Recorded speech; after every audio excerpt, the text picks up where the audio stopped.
ناظرین کرام، معروف پرندہ کوا جسے عربی میں الغراب کہتے ہیں، یہ نام اس کے سیاہ ہونے کی وجہ سے اسے دیا گیا ہے۔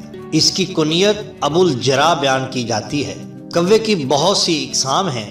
اہل عرب کوے کو منحوس سمجھتے ہیں، اس لیے انہوں نے اس کے نام الغراب سے مختلف قسم کے نام اور بھی نکال لیے ہیں، جیسے غربت، اغترب وغیرہ۔ یہ تمام برے معنی پر دلالت کرتے ہیں۔ غراب یا کوے کی جمع ہے غرب۔ اس پرندے کا نام قرآن مجید میں 2 بار آیا ہے اور دونوں مرتبہ ایک ہی سیاق و سباق میں۔ یہ سلسلہ بیان ہوا ہے کہ روئے زمین پر سب سے پہلا انسانی قتل قابیل کے ہاتھوں حابیل کا ہوا۔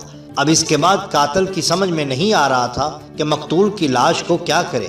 اللہ نے اپنی قدرت اور حکمت سے کوے کو بھیجا، زمین کی مٹی ہٹا کر ایک دوسرے کوے کی لاش کو اس میں دبا رہا تھا۔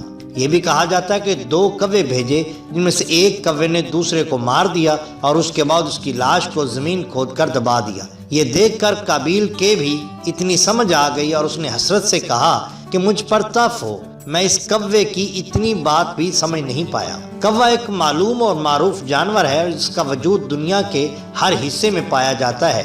شاید بجز جنوبی امریکہ اور آسٹریلیا کے بعض علاقوں کے اس کی بہت سی اقسام ہیں، اور مینا، تلوری وغیرہ متعدد جانور جو اپنا مستقل وجود رکھتے ہیں اسی کے خاندان کے سمجھے گئے ہیں۔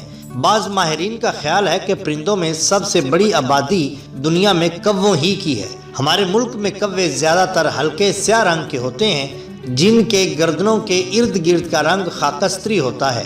بعض یکلخت گہرے اور چمکدار سیاہ رنگ کے بھی ہوتے ہیں، جن کو پنجابی زبان میں ڈوم کوے کہا جاتا ہے۔ کوے کی عمر طبعی جو ہوتی ہے وہ تقریباً 100 سال ہے۔ کوے کی سوچ بوجھ، سیانے پن اور حرص اور طمع کے قصے عام طور پر زبان زد ہیں۔ بعض ماہرین حیوانات نے کہا ہے کہ کوا دنیا کا ذہین ترین پرندہ ہے۔ اپنی غذا کے لحاظ سے کوا ہمہ خور ہے۔ غلہ، سبزی، پھل، گوشت، مردار، ہڈی، کیڑے مکوڑے سب ہی اس کی خوراک کے کام آ جاتے ہیں۔ اچھے بڑے کوے کی جسامت لمبائی میں 18 انچ ہوتی ہے۔ بعض اور پرندوں کی طرح یہ بھی اپنی سحر خیزی کے لیے مشہور ہے، یعنی کہ یہ بہت جلدی اٹھ پڑتا ہے، تڑکے سے بولنے لگتا ہے اور بہت سویرے سے غذا کی تلاش میں نکل جاتا ہے۔ اس کی بولی سے سگون لینے کا دستور مشرق قوموں میں عام رہا ہے۔ عرب جاہلیت میں خاص طور پر تھا۔ اسے ایک مقدس جانور آج بھی امریکہ کے شمالی مغربی ساحل کی آبادی میں سمجھا جاتا ہے۔ بعض روایتیں اس کی بھی ہیں کہ کوے کو پال کر سدھا کر اس سے پہرے کا کام لیا جاتا ہے۔ بائبل میں عہد عتیق میں اس کا ذکر 6 بار اور عہد جدید میں 1 بار آیا ہے۔ تورات میں حضرت نوح علیہ السلام نے طوفان تھمنے پر سب سے پہلا پرندہ جو اپنے جہاز سے اڑایا وہ کوا ہی تھا۔ اہل عرب اس کو منحوس خیال کرتے ہیں اور اس کی آمد کو بدفعلی، بدشگونی اور غم سے تعبیر کرتے ہیں۔ البتہ برصغیر پاک و ہند میں کوے کا کسی گھر میں آ جانا مہمان کی آمد کو ظاہر کرتا ہے۔ علامہ دمیر کے مطابق کوے کی تمام اقسام حرام ہیں، البتہ غراب الزرع یعنی کھیتی کا کوا جو دانہ وغیرہ کے علاوہ کچھ نہیں کھاتا، صحیح قول کے مطابق حلال ہے۔ امام بخاری رحمۃ اللہ علیہ نے حضرت عبداللہ بن عمر رضی اللہ تعالیٰ عنہ کی روایت نقل کی ہے کہ نبی کریم صلی اللہ علیہ وآلہ وسلم نے فرمایا، 5 جانور ایسے ہیں کہ ان کے قتل کرنے پر کوئی گناہ نہیں۔ وہ جانور یہ ہیں: کوا، چیل، چوہا، سانپ اور وہ کتا جو کاٹنے والا ہو۔ سنن ابن ماجہ میں مذکور ہے، حضرت عائشہ سے روایت کہ رسول کریم صلی اللہ علیہ وسلم نے فرمایا، سانپ فاسق ہے یعنی نافرمان ہے، چوہا فاسق ہے اور کوا بھی فاسق ہے۔ علامہ دمیر نے فرمایا کہ کون ایسا شخص ہے جو رسول اللہ صلی اللہ علیہ وآلہ وسلم کے اس فرمان کے بعد ان کا یعنی چوہے اور کوے وغیرہ کا گوشت کھائے گا۔ ناظرین کرام، آپ نے غور فرمایا ہوگا کہ کوے کو ہمیشہ ایک ڈر سا لگا رہتا ہے۔ اس کو ایک بہت ہی کمزور، بزدل اور ڈرپوک پرندہ سمجھا جاتا ہے۔ ایسا کیوں ہوتا ہے، اس کے بارے میں محمد بن ظفر نے اس طرح نقل کیا ہے۔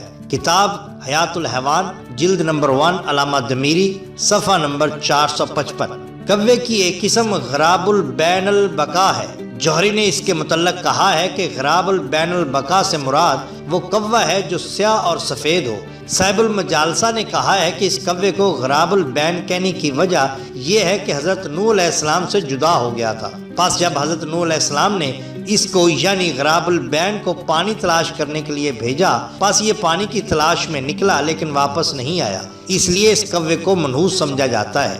جہاں تک اس کے خوف یا ڈرنے کی وجہ ہے تو ابن قطیہ نے ذکر کیا ہے کہ اس کوے کو فاسق اور ڈرپوک بھی کہا جاتا ہے۔ وجہ یہ ہے کہ جب حضرت نوح علیہ السلام کی کشتی جس میں تمام ذی حیات کا ایک جوڑا تھا جودی پہاڑ کے نزدیک لنگر انداز ہوئی تو حضرت نوح علیہ السلام نے سب سے پہلے اس کوے کو ہی پانی کی تلاش کے لیے بھیجا، لیکن اس کوے نے حضرت نوح علیہ السلام کے حکم کی تعمیل کی بجائے گندگی کھانے میں خود کو مشغول کر لیا۔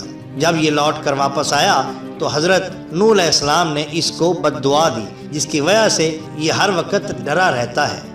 قدیم زمانے کے عظیم مسلم حکماء نے کوے کے کچھ طبی خواص بھی بیان کیے ہیں۔ فرماتے ہیں کہ اگر کوے کی چونچ کسی انسان کی گردن میں لٹکا دی جائے تو وہ نظر بد سے محفوظ رہے گا۔ اگر کوے کی کلیجی آنکھوں میں بطور سرما استعمال کی جائے تو آنکھ کی ظلمت یا اندھیرا ہمیشہ کے لیے دور ہو جائے گا۔ یہ بھی کہا جاتا ہے کہ اگر کوے کا خون خشک کر لیا جائے اور اس کو بواسیر پر لگایا جائے تو بواسیر ختم ہو جاتی ہے۔ خوابوں کی تعبیر بتانے والوں نے یہ بھی بتایا ہے کہ کوے کو خواب میں دیکھنا ایسے آدمی پر دلالت کرتا ہے جو خود غرض حریص اور زمین کھودنے والا ہو۔ ایک اور نظریے کے مطابق اگر کسی شخص کے خواب میں کوہ اسے دکھائی دے تو یہ بہت ہی بدشگونی، فکر و غم، طویل سفر اور غربت کی ایک نشانی سمجھا جاتا ہے۔ نیز کوے کو خواب میں دیکھنے کی تعبیر ایسے آدمی سے بھی دی جاتی ہے جو دعا کا محتاج ہو۔ کہا جاتا ہے کہ اگر کسی نے خواب میں دیکھا کہ کوہ باتیں کر رہا ہے تو اس کی تعبیر یہ ہے کہ اس کے ہاں ولد خبیث کی پیدائش ہوگی۔